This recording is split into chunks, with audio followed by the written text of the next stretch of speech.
এখানে বেড নাই, 80টা বেড আছে কি সন্দেহ আছে এমার্জেন্সি, বুঝতে পারছেন? কোথায় যেতে হচ্ছে মা? হয় কলকাতায় ছুটতে হবে, আর না হলে 10,000, 12,000, 15,000 আপনার সোনার গহনাটাকে বন্ধক দিয়ে আপনার বাড়ির সদস্য বা সদস্যার ট্রিটমেন্টের জন্য বেসরকারিতে গিয়ে 15,000, 20,000 বিল করাতে হবে। হচ্ছে তো? তাই ভাইদের বলবো, আপনাদেরকে আগে আওয়াজ তুলতে হবে, সাথে সাথে বাপ ভাইদেরকে আওয়াজ তুলতে হবে। 500,000 পরে হবে, আগে সরকারি স্বাস্থ্য কেন্দ্রকে ডাক্তার দিতে হবে, ঔষধ দিতে হবে, মেডিসিন দিতে হবে, এর আওয়াজটা তুলতে হবে। বন্ধুগণ, যারা উপস্থিত হয়েছেন, মাইকের আওয়াজ শুনছেন, একটা এমপির কাজ কি আপনাদেরকে জানতে হবে। এই জঙ্গিপুরে প্রায় 16 লক্ষের অধিক ভোটার আছে, 22-23 লক্ষ মানুষ আছে, 25 লক্ষ মানুষ আছে। এই 25 লক্ষ মানুষের কি চাওয়া পাওয়া, কি অভাব অভিযোগ আছে, এগুলোকে জানতে হবে, সেগুলোকে নোট করতে হবে। নোট করে গিয়ে পার্লামেন্টে গিয়ে যেই সরকারে থাকুক না কেন, স্পিকার স্যারের মাধ্যমে কনসার্ন ডিপার্টমেন্টাল মিনিস্টারকে সেই বিষয়ে জানাতে হবে।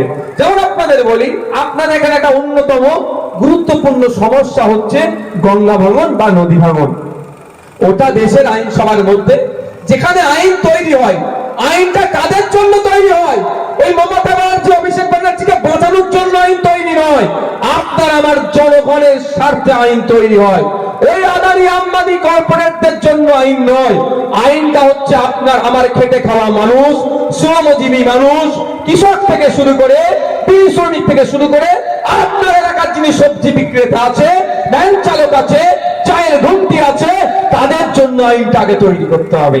যে আইন তৈরি হয় সেখানে গিয়ে চিৎকার করা, সেখানে গিয়ে বলা যে আমি জঙ্গিপুর লোকসভার এমপি, আমার লোকসভা কেন্দ্রে পানীয় জলের সমস্যা আছে, আর্সেনিক ভোট দিয়ে ইটিএম মেশিনের 6 নম্বরে বোতাম দিবে, এনাকে পার্লামেন্টে পাঠালে আলিগড় মুসলিম ইউনিভার্সিটি হয়ে আওয়াজ তুলবে, যাতে আগামী দিনে আপনার সন্তানগুলো এখান থেকে পড়াশোনা করতে পারে।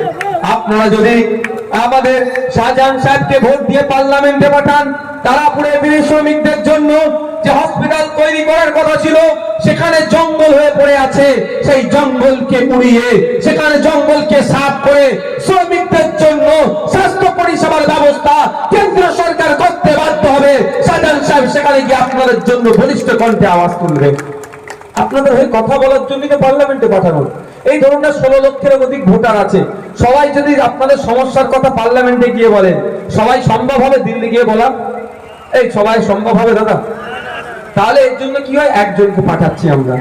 বিভিন্ন রাজনৈতিক দল বলছে আমাকে দাও, আমি ভালো কথা বলবো। অধীর বাবু বলছেন আমাকে দাও, আমি বলবো। মুর্তজা সাহেবের হয়ে কথা বলছেন, আপনার মোহাম্মদ সেলিম সাহেব বলছে আমাদেরকে দাও, আমি বলবো।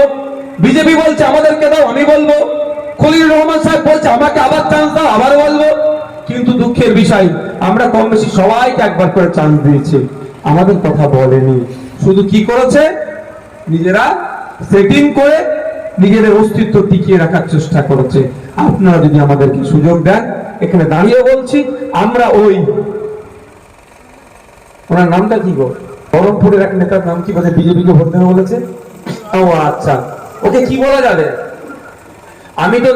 আমি তো নাকি ছোট হয়েছি, তাহলে কি উনি বড় বিজেপি না ছোট বিজেপি? হ্যাঁ, ও তো ছোট জেপি নাড্ডা, তাহলে তো ছোট অমিত শাহ, ছোট মোদী নাকি বহরমপুরের অধীর বাবু? আমার তো মনে হয় ছোট মোদী।